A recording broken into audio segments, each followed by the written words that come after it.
Okay guys, welcome back to another video. Today we will be playing Dead by Daylight, and this is a quick trapper guide in case you guys are new to the game and you guys are trying to pick a killer.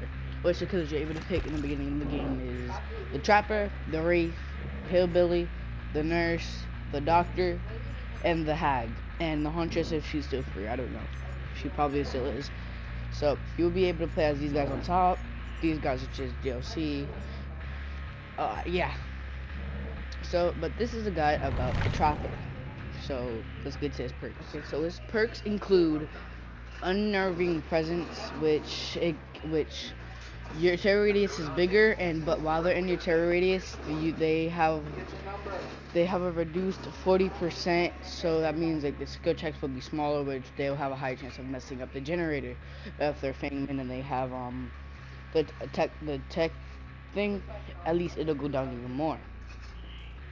Brutal strength. You could destroy pallets, breakable walls, and generators 10% faster. Which, if you're trying to quickly damage a gen, once you get this to very rare, it would be very good if you're just trying to destroy a gen. But then it'll be better if you have another perk instead of this one. This one is that while you're carrying a person, your terror radius is increased by 12 meters, but you move the body 6% faster, but unless you upgrade it. He is tall, which he is very easy to find. His base terror radius is 32, and his max base speed is 4.6, which is actually more than the spirit and the hag, I think. I don't know. So I'm gonna show every single one of these in gameplay, so I can show you guys. I'm rank 10, so it probably might get some sweats because I haven't played this man in such a long time. Because he was literally the first killer I've ever played as. So we're just gonna check and see if he's still as good as I think he was back then. So, okay, so I'm gonna equip the stuff right now. This is what I had, but I'm gonna change it. I don't even know why I had that, to be honest. So we had this agitation.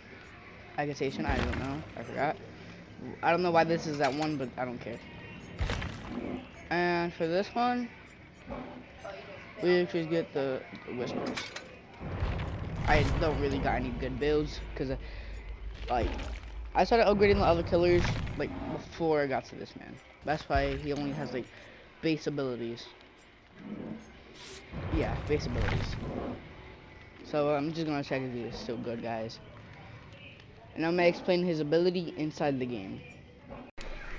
So the trapper's whole purpose in being the trapper is so he can trap, which are bear traps, literally. So what they do and what their purpose is to catch survivors, and while the survivors are in your traps, they're over shown and you're able to go to them and get them down.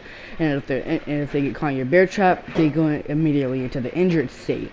Which if they already are, it won't change anything. It'll just keep them injured, which is decent if you're just trying to get a one tap. And if no, forget that. But the downside about this man is the fact that he is able to fall into his own bear trap, and while you're carrying a survivor, if you get caught in your own bear trap, it will let the survivor free, and he's able to have another wind, which I think that's why it defolds it, so when you pick him up, it won't happen. Because it happened to me once in this game, but I just cut out the clip, so yeah. But besides that, he's good for area control for the bear traps, and his downside is that he's able to fall into his own bear traps like in Ninkapoo. Okay guys, now that I'm off of school, let's try to continue this. Okay, now that I'm done with trapper, I will be focusing on the Wraith now. So his main abilities, his teachable perks are Predator. Your acute tracking ability allows you to hone in on disturbances left by running survivors. Scratch marks left by survivors will spawn slightly closer together, but then if you actually level it up, I think it'll be very close together. I don't know. Then the next one is Bloodhound. Like a hunting scent hound, you smell traces of blood at a great distance. Fresh blood marks are considerably discernible than normal and can be tracked for 2 seconds longer than normal. Shadowborn. You have keen vision of the darkness of the night. Your field of vision is 9 degrees wider than normal. Does not stack with other fall increases. Pretty much same things as Tracker. So let me get to that game Tracker's. Let me see it. So his ability is the Wailing Bell. So what the Wailing Bell does is that pretty much it allows him to It allows him to go cloak, which gives him an undetectable ability. The undetectable ability does not let your terror radius, which is when your survivor heart beats. Well, when the survivor heart beats when you're closer to them, which gives them a signal where you're at. And if you're close to them, so what the Bell does is that it removes that. But then, upon getting out of the cloak, you have a 1 second boost, which gives you like a good for chases. So that's pretty good. So I'm gonna see if I can get some footage for that, and then I'm gonna explain to you his great abilities and his disabilities when it comes to certain maps or certain players. So out of all the cloak killers, I think this is the only one that does not activate crows. So if you're running towards them, that is very good. So they won't activate any crows. So if they hear the crow right next to them, they won't start running as if they can see you, which I think is really good. But the thing that's bad about him is that he doesn't really have area control. He doesn't really have that, so it doesn't really suit him, because the only way you could actually like get a good hit in is you averagely chasing them, or you having to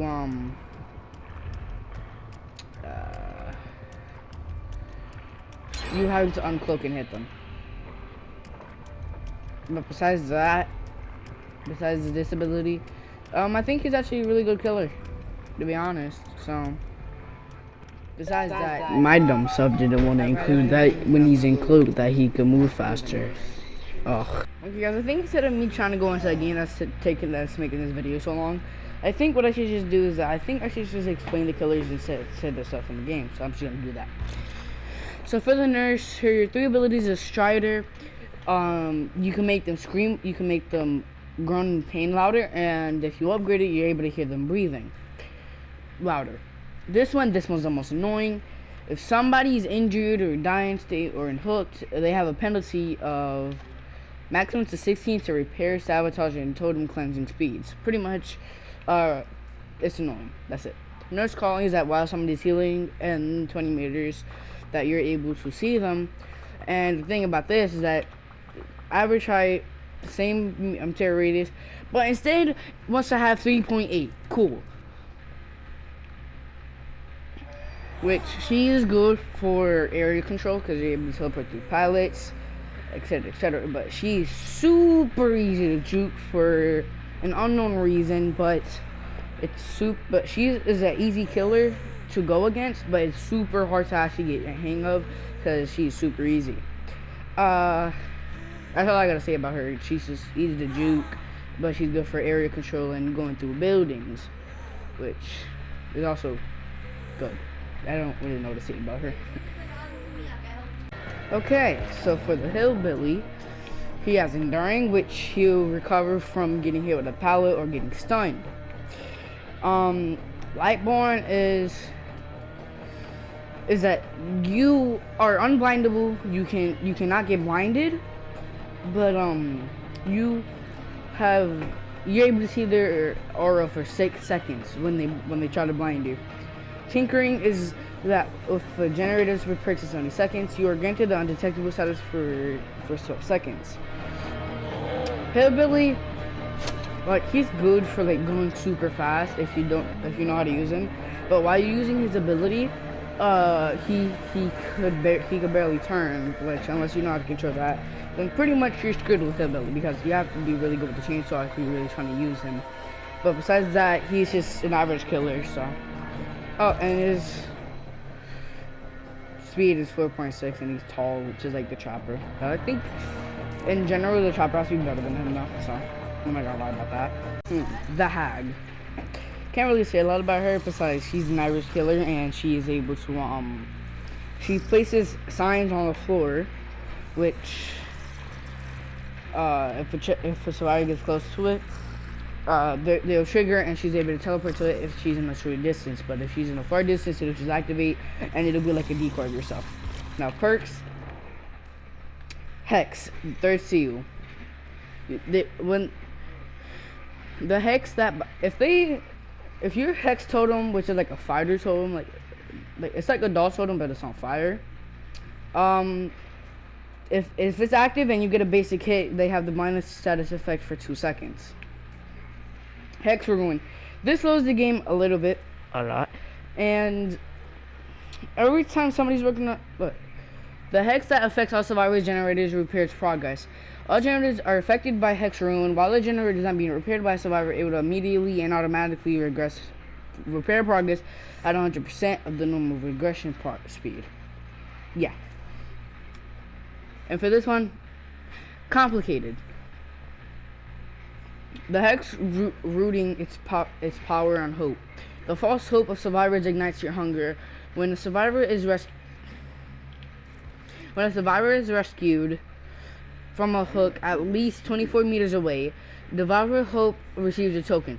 2 tokens gain a 3% haste status effect for 10 seconds after hooking a survivor for a duration of 10 seconds. 3 tokens, survivors suffer from exposed status effects. 5 tokens grants the ability to kill survivors by your own hand. Pretty much if when a survivor is rescued from a hook at least 24 meters away from you, pretty much you just camp the person.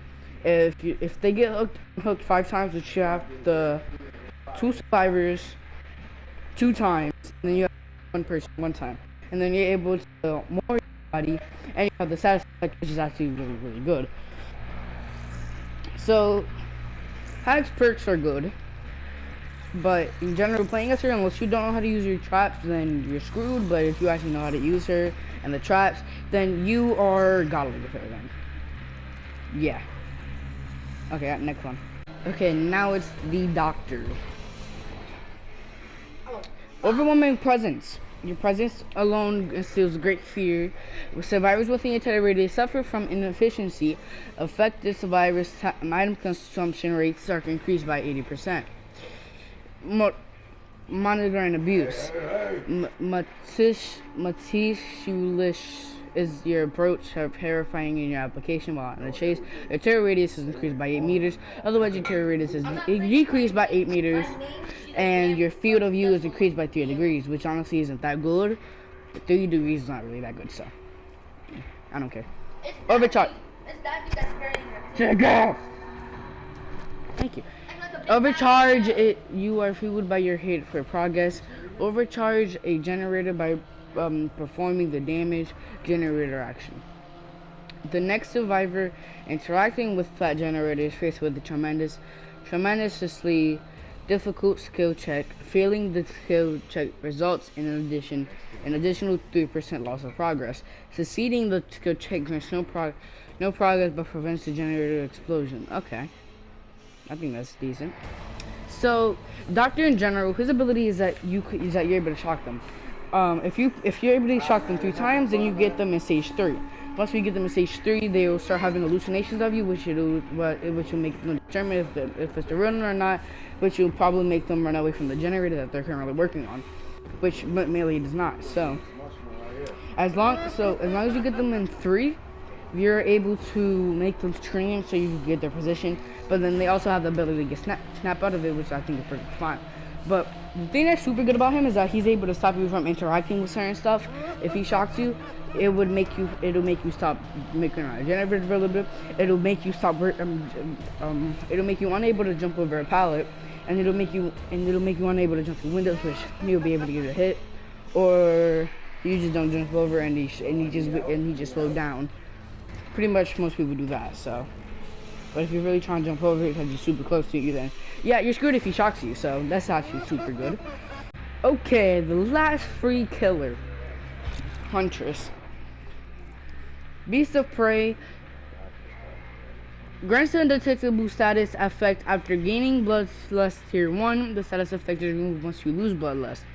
Gain 30% more blood points for actions in the Hunter category. Unlocks potential in ones. Alright, survivors' auras are revealed to you for 3 seconds when they enter the basement, and you are more than 32 meters away from the basement entrance. Territorial imperative can also be triggered once every 30 seconds. Survivors receive a 2% regression penalty when missing a skill check while healing or repairing. Each time a survivor is hooked, Huntress Lullaby grows in power. It affects healing and repairing skill check warnings. 1 to 4 tokens. Time between the skill check warning sound and the skill check becomes shorter. 5 tokens, no skill check warning. Alright, that is broken if you get it to 5. So, terror radius is 20. She's still tall, so yeah. And she's I think that's the average speed. And all her special ability is that she's able to like end loops, because I'm pretty sure she is, because she's able to throw hatchets and make them stop from me, like continue, because oh, I'm stuttering. But pretty much she's a decent killer if you have good aim with her hatchets. But besides that, she's not actually the best, because she mainly depends on her whatchamacallit. She mainly depends on her hatchets, because she doesn't actually move. Like, she depends on her hatchets because she doesn't move as fast as any other killer. But the nurse is still the slowest killer in this game, because she's able to teleport. I don't know why, but they just thought that would be comfortable. But besides that, good aim is all you need. But she mainly depends on her hatchets. But so if you're not good with like shooting, or good with